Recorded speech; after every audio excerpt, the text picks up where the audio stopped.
So, hello sa mga ka-lifestyle. Magandang araw sa ating lahat.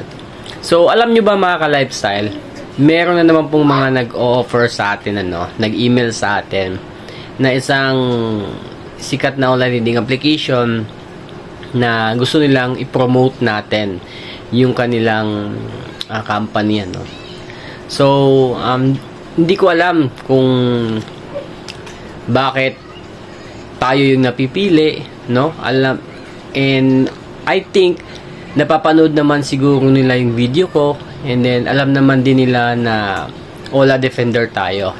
But then this is not the first time na merong mga nag-reach out sa atin na collaboration or let's say promotions na gusto nilang i-promote natin yung kanilang company. Nakakapagtaka lang talaga,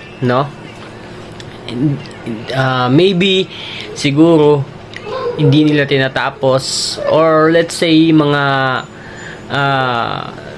hindi nila alam na nagde-defend tayo, or kumbaga nire-review natin or sinishare yung mga negative activities or mga illegal practices ng mga online learning application, Siguro hindi nila tinatapos yung mga videos na kung ano yung mga ina-upload natin. That's why hindi nila alam na against tayo sa mga online learning application. But then, again, this is not the first time na naka-receive tayo ng mga ganitong klaseng mga email na gusto nilang ipapromote i-promote natin totally yung kanilang company, by yung mga link lang na ilalagay natin sa description ng mga videos natin. So once na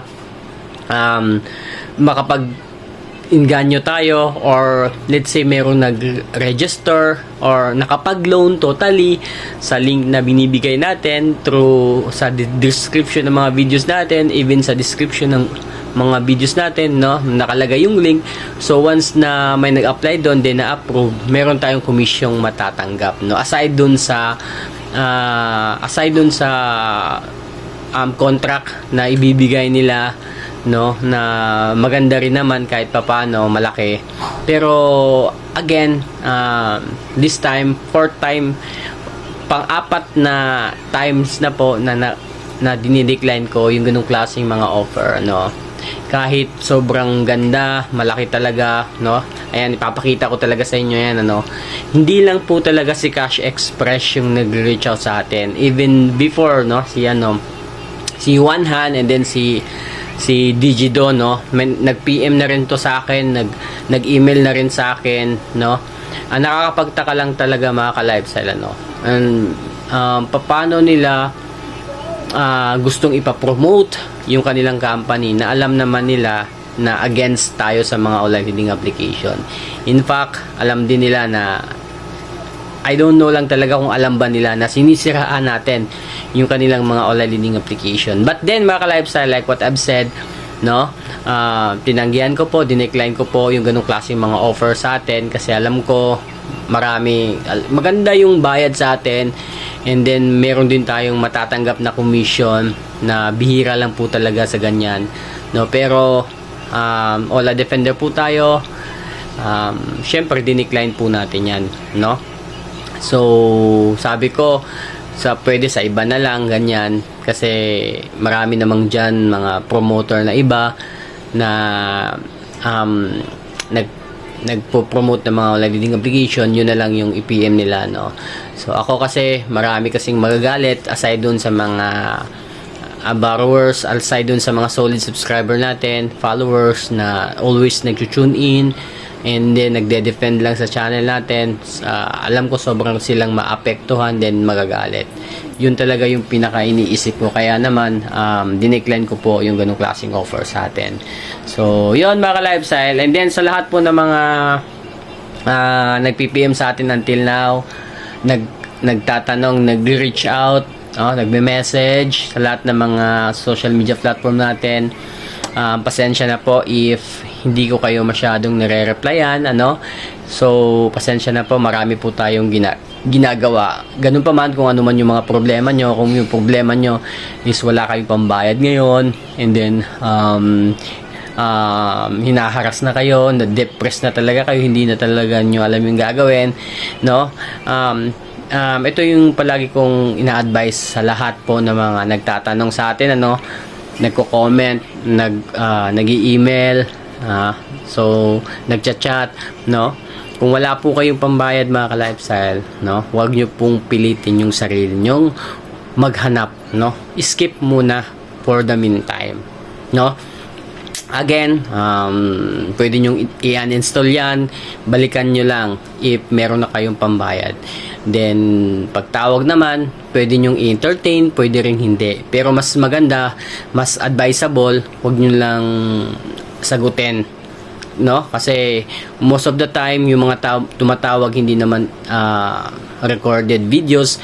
Most of the time mga agent po talaga, no? Mga agent po talaga, or let's say third parties, no, na humahawak sa mga accounts natin na binenta. So again, kung wala tayong pambayad, wag po nating pilitin yung sarili natin, hindi po tayo makukulong.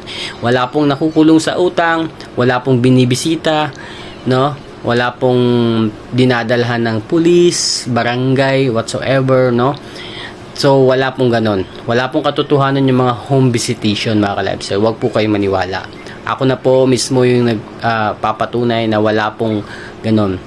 Sa tagal-tagal ko na pong nag-research, gumagawa ng ganito klaseng content, wala pa po akong napatunayan na pinuntahan kasama nung police or NBI doon mismo sa barangay nila kasi hindi na nakakabayad ng online learning application. No, wala pong ganon, wala pong pwedeng ganong mangyari.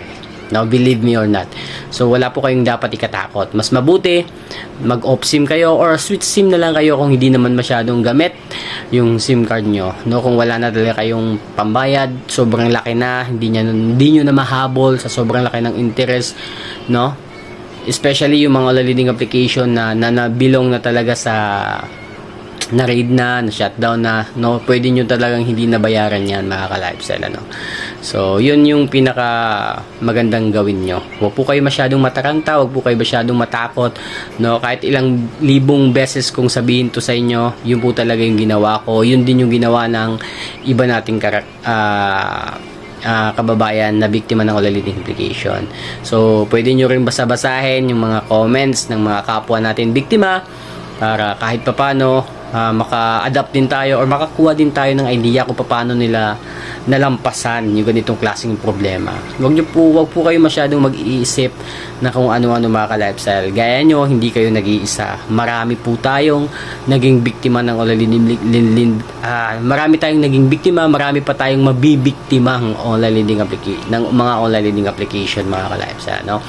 So, yun lang po yung masasabi ko sa inyo. Again, relax lang po tayo, mga ka-lifestyle. Huwag po tayo mag-isip ng kung ano-anong ikakasama ng sarili natin, no?